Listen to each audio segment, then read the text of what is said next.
नमस्कार, मैं प्रतिमा पांडे। आप सभी क्लाउन टाइम्स के दर्शकों को धनतेरस और दीपावली की हार्दिक शुभकामनाएं। इस वक्त मैं मौजूद हूँ वाराणसी के बेनियाबाग मैदान में, जहां पर आप देख सकते हैं कि 3 दिनों तक लगने वाली अस्थायी पटाखों की दुकानें सज चुकी हैं। और आइए चलिए अब आप दुकान के अंदर हम आपको ले चलते हैं और देखते हैं कि इनके पास किस तरीके के पटाखे मौजूद हैं।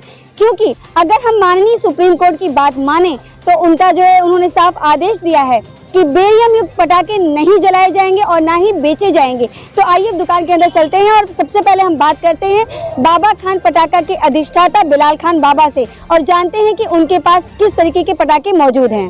जैसा कि सबसे पहले तो तमाम देशवासियों को और हमारे प्यारे काशीवासियों को दिवाली, छठ पूजा, गोवर्धन पूजा की हार्दिक शुभकामनाएं और पटाखे ऐसे ही बजाते रहें, त्योहारों को हर्षोल्लास से मनाते रहें। बिलाल जी, जैसा कि सुप्रीम कोर्ट ने जो है बेरियम युक्त पटाखे बंद किए हैं, तो आपके पास कैसे पटाखे हैं? जैसा कि आप देख सकती हैं हमारी शॉप में जितने भी आइटम्स हैं सब बेरियम युक्त पटाखे मिलेंगे। ग्रीन क्रैकर्स की हमारे पास ए से जेड तक वैरायटी है और सुप्रीम कोर्ट के निर्देशानुसार जो बेरियम हटा दिए गए हैं, क्वांटिटी बेरियम में आप कोई भी हमारे क्या पटाखे उठा के देख सकते हैं, सब ग्रीन क्रैकर्स में है। आप देख सकते हैं ग्रीन क्रैकर्स की इन पे मोहर लगी हुई है। हमारे पास टोटली ग्रीन पटाखे मिलेंगे। बिलाल जी, अब हम जानना चाहेंगे कि यहाँ पे बेनियाबाग में कुल कितने दुकानें जो है अलर्ट हुई हैं और कितनी इस वक्त लगी हुई हैं और इसके जो है लिए आपको कितना पैसा खर्च करना पड़ा? चूँकि देखिए बेनियाबाग मैदान जो है 2019 के बाद 2023 में आवंटित कराया गया है इस साल, और यहाँ पे कुल मिला के 60 लाइसेंस थे जिनमें 40 दुकानों को दिया गया है। और हमारे व्यापारीगण यहाँ के जितने जो व्यापार मंडल के नेता चुने गए हैं उनसे बड़ी दुखी हैं, मतलब त्रस्त हो गए हैं। त्रस्त इस वजह से है, इन लोगों ने 10 बाई 10 की दुकानें 3 दिन पहले छोटे से छोटी बना के दे दी। उसके बाद इन लोगों ने दुकानदार का माल जैसे ही यहाँ पे उतरा, ये लोग जो टेंट का पैसा, लाइट का पैसा, स्मार्ट सिटी वालों का पैसा, वो पैसा जो एक एक्चुअल अमाउंट 15,000 होना चाहिए, ये एक पर्टिकुलर दुकान का 50,000 रुपए से मांग रहे हैं, जो कि समझ लीजिए एकदम जैसे पटाखा नहीं हो गया है कि कुछ और हो गया है, कि मतलब इसमें हराम की कमाई आ रही है। ये लोग खाली दुकान पे अभी माल ग्राहक चढ़ा नहीं है, ये लोग कह रहे हैं स्मार्ट सिटी वाले को देना है, हमें ये अधिकारी को देना है, वो अधिकारी को देना है। यहाँ पे तो एकदम व्यापारी का खुलेआम शोषण कर रहे हैं ये लोग। शोषण के नाम पे आप देखिए ना, दुकानों पे अभी ग्राहक चढ़े नहीं है, ये लोग अपनी रसीद लेके आ गए हैं। 40 दुकान यहाँ पे आवंटित कराई गई है। 40 दुकान में से आप देखेंगे 40 में से 5 से 6 दुकानें तो खाली पड़ी हुई हैं। इन्होंने कल हमारी दुकान बना के दी नहीं, मैंने अपना पर्सनल टेंट वाले से ये दुकान बनवाई, तब भी ये कहते हैं कि एक दुकान का मुझे 40 से 50,000 चाहिए। यहाँ के जो भी महामंत्री चुने गए हैं और उनके साथ कुछ पत्रकार जैसे लोग हैं जो कि कहते हैं कि मुझे ये, और प्रशासन को खुलेआम ये लोग एकदम बदनाम किए हुए हैं। प्रशासन के लोगों को एकदम बता रहा हूँ कि एकदम त्रस्त किए हुए। ये कहते हैं कि मुझे सीएफओ के यहाँ पटाखे लेके जाना है, अभी हमारी दुकान लगी नहीं है, अभी हमने मतलब कुछ बेचा भी नहीं है। ये खुलेआम कह रहे मुझे सीएफओ को पैसा देना है, मुझे ये अधिकारी को पैसा देना है, मुझे ये इंस्पेक्टर को पैसा देना है, इनके क्या पैकेट भेजिए। बताइए, आप खुलेआम पटाखे का पैसा भी ले रहे हो, आप दुकानें भी दे रहे हो, पैसा भी ले रहे हो, और आप जो है गलत तरीके से दुकानदारों का शोषण कर रहे हो। इस साल तो बेनिया में 3 से 4 साल बाद दुकानें मिली हैं। हमें तो लगता है अगले साल अगर यही कंडीशन रही तो कोई दुकान लेने के लिए आएगा ही नहीं, क्योंकि ये लोग खुलेआम शोषण कर रहे हैं दुकानदार का। माल अभी हमारा लगा नहीं, अभी दुकानदारी कल रात 8 बजे से हुई है। यहाँ सुबह से आके खड़े हो गए कि आप हमें इस चीज़ का पैसा दीजिए। अभी इनकी ये नई कवायद आ गई है, सामने हम लोगों को सामने रात में माल्यार्पण करना है। अरे किस बात का माल्यार्पण करना है? सीएफओ ने आके आपको रिपोर्ट लगा दी, सीओ ने आपको रिपोर्ट लगा दी, थाने चौकी ने आपको रिपोर्ट लगा दी। अब आप कहते हो कि मुझे इनको पैसा देना, उनको पैसा देना। किस बात का पैसा मांग रहे हैं? हमारी आप मीडिया लोगों से यही अपील है, और हम हमेशा सच की तरफ से, पूरे व्यापारी मंडल की तरफ से, हम खुद अकेले खड़े होकर अपने पिताजी की तरह बोलना चाहते हैं कि ये लोग खुलेआम शोषण कर रहे हैं। यहाँ व्यापार मंडल अध्यक्ष जो हैं वो कहते हैं कि ये मेरे सर सहरा बन जाए, ये है वो है, बस यही सब यहाँ पे चल रहा है। बिलाल जी, आप उनका नाम बताना चाहेंगे? व्यापार मंडल अध्यक्ष और ये व्यापार मंडल के जो भी महामंत्री जी हैं, अध्यक्ष तो खैर यहाँ पे दिखे नहीं है, महामंत्री जी जो हैं वो खुलेआम स्मार्ट सिटी वाले को लेके और 2-4-5 पत्रकार को लेके बस यही सब चीज़ें करा रहे हैं। और आप देख सकते हैं पिछले वर्षों मार्केट में कोरोना के बाद से मार्केट की स्थिति बहुत अच्छी नहीं रही है। हर कोई जो 2 डिब्बे अनार ले जाता था वो 1 पीस ही अनार ले जा रहा है। बच्चों के लिए दिवाली मना रहे, लेकिन ये व्यापार गण का शोषण हो रहा है। और हम चाहते हैं कि तमाम लोग, जो त्योहार सबका है, शोषण ना हो।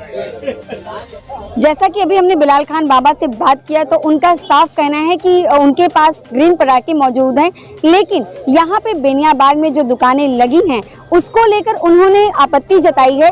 कहा है कि यहाँ के जो व्यापार मंडल के महामंत्री हैं उन्होंने इस दुकान के बदले उनसे 50,000 रुपये लिए हैं, जबकि टोटल उनका खर्चा 15,000 रुपये का आता है। आइए सीधे अब चलते हैं व्यापार मंडल के महामंत्री से बात करते हैं और जानते हैं कि उनका इस बारे में क्या कहना है। और साथ ही यहाँ पर मौजूद और दुकानदारों से हम बात करेंगे और जानेंगे कि उनके पास किस तरीके के पटाखे मौजूद हैं और उनका इस महामंत्री से जो महामंत्री द्वारा धन उगाही की बात पर उनका क्या कहना है। अपना परिचय बताइए। मेरा नाम फईद अख्तर है। आपकी दुकान में किस तरीके के पटाखे हैं, ग्रीन पटाखे या प्रदूषण वाले पटाखे? ग्रीन क्रैकर्स ओनली, प्रदूषण वाले कोई पटाखे नहीं जाते। ओनली टोटल ग्रीन क्रैकर्स है, कोई पॉल्यूशन वाले कोई पटाखे यहाँ पे नहीं है। अच्छा, अगर हम आपके इस दुकान की बात करें तो जैसा कि अभी बगल में हमें बताया गया है कि दुकान का जो यहाँ के महामंत्री हैं वो लगभग 50,000 रुपये ले रहे हैं, तो इस बारे में आपका क्या कहना है? हाँ, वही इतना ले रहे, 50,000। यहाँ पर सबसे एक ही पैसा लिया जा रहा है। यहाँ पर सबसे एक साथ देखा जा रहा है। जैसे हर दुकान पे एक लाइट है, एक 2 टेबल है, सब एक साथ दिया गया। पहले इस दुकान का कितना लिया जाता था? पहले बहुत कम था। पहले तो लगभग 30 के लमसम था। अब इधर साल से बेनिया बंद हो गया, अब 50 हो गया। अब 3 साल बाद जब बेनिया पे लग रही है 2-3 साल बाद तो 50 हो गया, क्योंकि इसका स्मार्ट सिटी की वजह से बोले कि 20,000 बढ़ा है। 10,000 रुपये टेंट का बता रहे, फिर 5,000 रुपये लाइट का, फिर ऊपरी इस तरह लेके लाइसेंस लेकर 50 के लमसम पड़ जा रहा है टोटल। अगर हम यहाँ पे सुरक्षा की बात करें तो दुकान के बाहर पानी रखे हुए हैं, लेकिन हर वर्ष जो अग्निशमन की गाड़ियाँ यहाँ पर खड़ी रहती थी वो इस बार यहाँ पर खड़ी नहीं है। ये तो एक तरीके से प्रशासन की सीधे लापरवाही मानी जाएगी कि अगर कल को कोई अप्रिय घटना कोई घट जाती है तो इसका जिम्मेदार कौन होगा।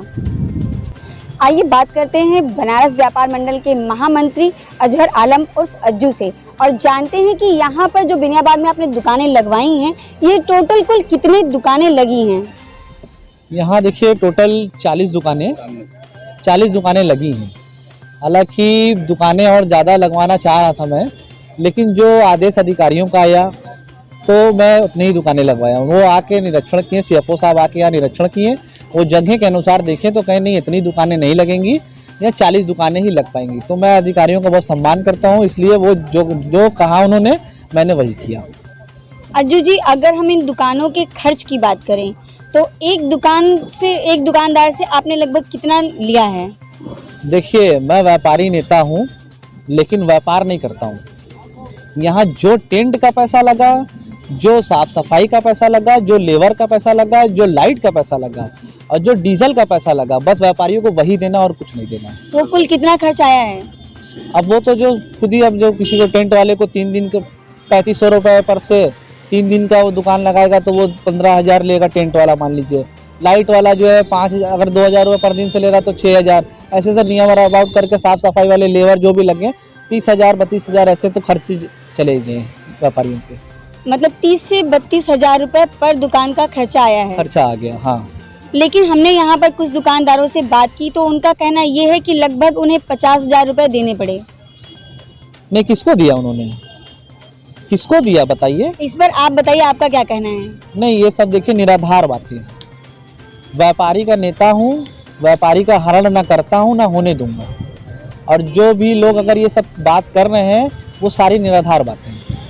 जैसा कि माननीय सुप्रीम कोर्ट ने जो है बेरियम युक्त पटाखे बंद किए हैं और उन्होंने साफ कहा है अपने आदेश में कि ग्रीन जो है पटाखे ही जलाए जाएंगे और बेचे जाएंगे, तो आपने इस बात का ध्यान रखा है यहाँ पे कि बेरियम युक्त पटाखे ना बिकें?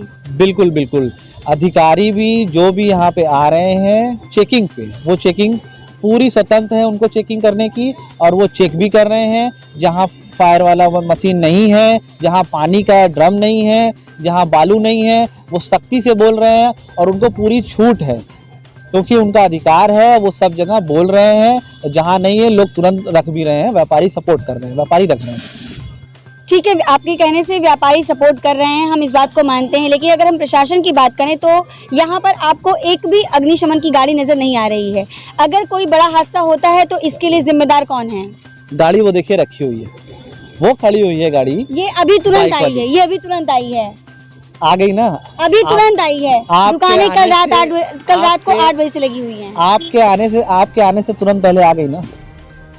अगर ये बताइए, दुकानें कल रात 8 बजे से लगी हैं, अगर इसके पहले कुछ घटना हो जाती तो उसका जिम्मेदार कौन होता? नहीं देखिए, कल के दिन जो धनतेरस का दिन होता है वो पूजा का मेन होता है, उस दिन पटाखे नहीं बिकते हैं, उस दिन पूजा लोग करते हैं और आते हैं अपना जो बच्चों को लेके, वो बस एक तो केवल घूमने के पर्पज से आते हैं। जो प्रॉपर दुकानें लगी हैं वो आज ही लगी हैं।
खबरों को YouTube चैनल पर आगे भी देखने के लिए चैनल को लाइक करें, सब्सक्राइब करें, बेल आइकन को प्रेस जरूर करें।